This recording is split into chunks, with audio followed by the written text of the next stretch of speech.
বর্তমান ওয়েদারের উপর ভিত্তি করে আজ আমি বাগান বিলাস গাছের কিছু গুরুত্বপূর্ণ তথ্য আপনাদেরকে দেব। ভিডিওটি না টেনে সম্পূর্ণ দেখুন, ভিডিওটি অনেক কাজে আসবে আপনাদের। ভিডিওটি শুরু করার আগে আপনাদের কাছে ছোট্ট রিকোয়েস্ট, এখনও যারা আমাদের চ্যানেলটি সাবস্ক্রাইব করেননি, চ্যানেলটি সাবস্ক্রাইব করে পাশে থাকা বেল আইকনটি প্রেস করুন আমাদের ভিডিও সবার আগে দেখার জন্য। ভিডিওর মধ্যে কিছু গুরুত্বপূর্ণ আপডেট দেওয়া হবে আমাদের চ্যানেলের বিষয়ে। তাহলে আর কথা না বাড়িয়ে চলুন ভিডিওটি শুরু করা যাক। এই সময় ওয়েদারের অবস্থা খুবই খারাপ চলছে, কখনো প্রচণ্ড গরম, আবার বিকালের দিকে ঝড় বৃষ্টি। বর্ষাকালে বৃষ্টিতে আমাদের বাগানবিলাস গাছের যে পরিমাণ ক্ষতি হয় তার দ্বিগুণ ক্ষতি কিন্তু এই গরমের বৃষ্টিতে হচ্ছে। সবথেকে বেশি যে প্রবলেমটি হচ্ছে, যে কোনো বাগানবিলাস গাছে ডাইব্যাক হচ্ছে। এই প্রবলেমটি সলভ করার জন্য আমাদের করণীয় কী? ডালের যে অংশ থেকে ডাইব্যাক শুরু হয়েছে তার কিছুটা আগে থেকে কেটে ফেলতে হবে। তারপর গাছটি ভালো করে যে কোনো সিস্টেমিক ফাঙ্গিসাইড স্প্রে করে দিতে হবে এবং গাছটি এমন জায়গায় রাখতে হবে যেখানে দিনের ম্যাক্সিমাম টাইম রোদ পায়। আমাদের অভিজ্ঞতা থেকে যতটুকু বুঝেছি বা দেখেছি, গ্রিন শেডের নিচে থাকা গাছের ডাইব্যাকের পরিমাণ একটু বেশি। তার প্রধান কারণ এটি হতে পারে বৃষ্টি হয়ে যাওয়ার পর ডাইরেক্ট সূর্যের আলো গাছে না পড়া আর সময় মতো ফাঙ্গিসাইড স্প্রে না করা। বৃষ্টি হয়ে যাওয়ার পর রোদ ওঠার সাথে সাথে বাগানবিলাসের ফাঙ্গিসাইড স্প্রে করার প্রয়োজন আছে। যতবারই আমরা স্প্রে করেছি কোনো সমস্যা হয়নি। একবার স্প্রে করা হয়নি, তার রেজাল্ট আপনারা দেখতে পাচ্ছেন।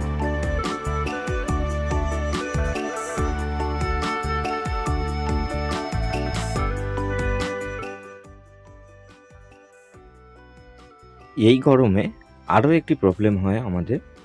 ছোট সাইজের বাগানবিলাস গাছ এই সময় ডাইরেক্ট সানলাইটে রাখা একদমই উচিত নয়। এই দেখুন, পাতাগুলো সব পুড়ে গিয়েছে। এই ধরনের গাছগুলি এখন গ্রিন শেডের নিচে রাখার প্রয়োজন। আমরা যারা বাগানবিলাস গাছের গ্রাফটিং করছি তাদের উদ্দেশ্যে কিছু কথা বলি। গ্রাফটিং সাকসেসফুল হওয়ার পর সেই গাছকে ডাইরেক্ট সানলাইটে রাখা যাবে না, তাহলে এমন অবস্থা হতে পারে এই গাছটি যথেষ্ট ম্যাচিওর, তারপরও এই গাছের কন্ডিশন দেখুন, পাতাগুলো সব দাগ হয়ে গিয়েছে। এই ধরনের গাছগুলোকে গ্রিন শেডের নিচে রাখতে হবে। পাতার রং যতক্ষণ না পর্যন্ত গাঢ় সবুজ রং হচ্ছে।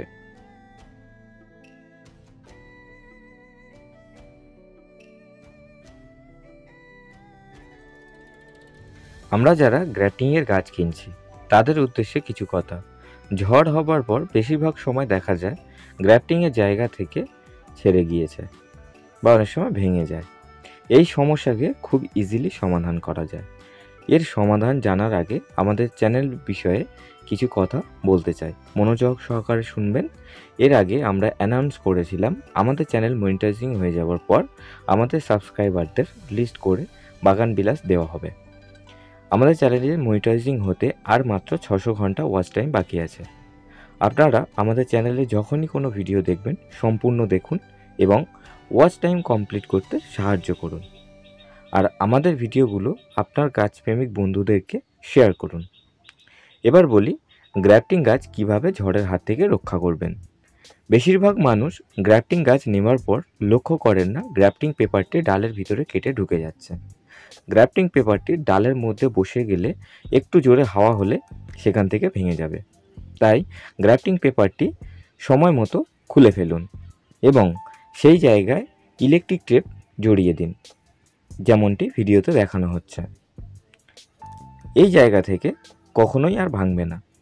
আর এই টেপটি ফ্লেক্সিবল হওয়ার কারণে দাগও বসে যাবে না। যদি রোদে নষ্ট হয়ে যায় তখন আবার একবার চেঞ্জ করে দেবেন।